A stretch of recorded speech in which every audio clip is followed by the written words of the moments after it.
Lors d'une importante conférence de presse mardi soir à l'Élysée, Emmanuel Macron a souligné l'importance du réarmement civique de la France, en proposant de rétablir l'ordre grâce, entre autres, à la révision de l'enseignement de l'éducation civique au collège et à l'extension du service national universel au lycée. Pour le reste, il prévoit de maintenir la même politique. Emmanuel Macron avait promis un grand rendez-vous avec la nation pour unir les Français. Il leur a offert, mardi 16 janvier, un monologue de plus de 2 heures durant lequel les annonces lancées tous azimuts se sont mêlées à un autosatisfecit de ses 6 ans et demi passés à l'Élysée. À la fin de ce one-man show qui a rappelé celui du grand débat national conclu, déjà, par une longue conférence de presse la seule ayant eu lieu avant celle de mardi soir en avril 2019, qu'ont retenu les Français?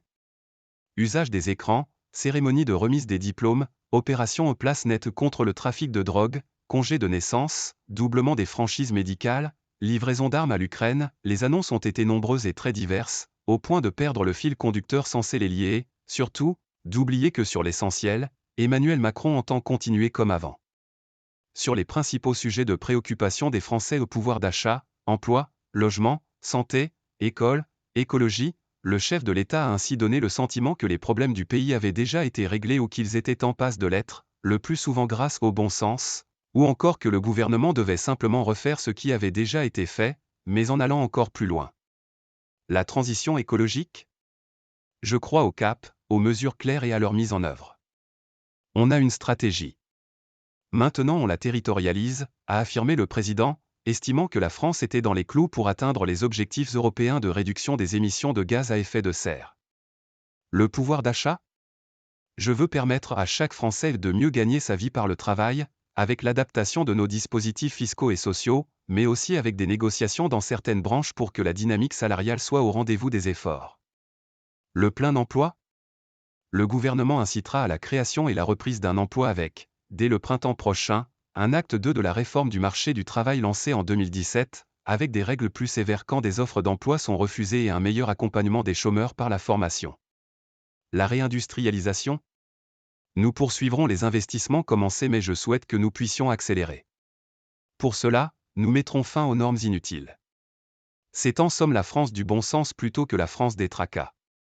Partager des valeurs, une culture commune, le sens du respect. Sans surprise, Emmanuel Macron compte donc poursuivre la même politique économique, faisant encore et toujours de la libéralisation du marché du travail et de la simplification de la vie des entreprises une priorité. La France sera plus forte si elle produit davantage, a-t-il affirmé. Mais comme il est difficile de donner un nouveau souffle à un quinquennat marqué par une année 2023 très compliquée, adoption de la réforme des retraites au forceps, loi immigration ayant fracturé la majorité, et d'unir les Français autour du record de longévité de Bruno Le Maire au ministère de l'économie, Emmanuel Macron a fait le choix, à l'image de son gouvernement, de s'ancrer dans le conservatisme, s'attardant sur le réarmement civique, concept élaboré il y a plusieurs semaines et qui était déjà au cœur de ses vœux aux Français le 31 décembre. La France sera plus forte si nous sommes plus unis, si nous réussissons à partager des valeurs, une culture commune, le sens du respect, a déclaré le président lors de son propos liminaire.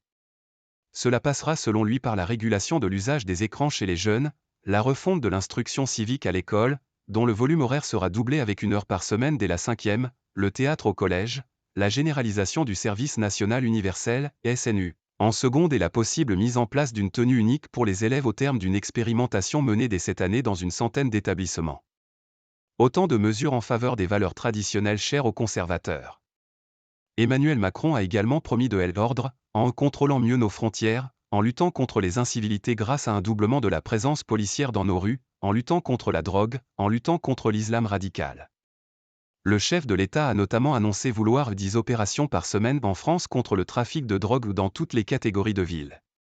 Si le président est cohérent avec la ligne adoptée l'été dernier après les émeutes urbaines ayant suivi la mort du jeune Naël, lorsqu'Emmanuel Macron avait affirmé vouloir rétablir l'ordre, et si son discours colle parfaitement à son nouveau gouvernement, nettement marqué à droite, il apparaît en revanche difficile de voir en quoi toutes ces annonces constituent un retour aux sources du macronisme de 2017, pourtant promis par son entourage. D'autant que le chef de l'État a livré mardi soir un rare mea culpa sur l'égalité des chances. Je dois reconnaître avec netteté qu'après 6 ans et demi, nous avons amélioré des choses mais nous ne les avons pas radicalement changées. L'avenir des enfants reste encore par trop déterminé par le nom de famille, l'endroit où l'on est né, le milieu auquel on appartient, a regretté Emmanuel Macron, lui qui disait il y a 7 ans vouloir combattre l'assignation à résidence.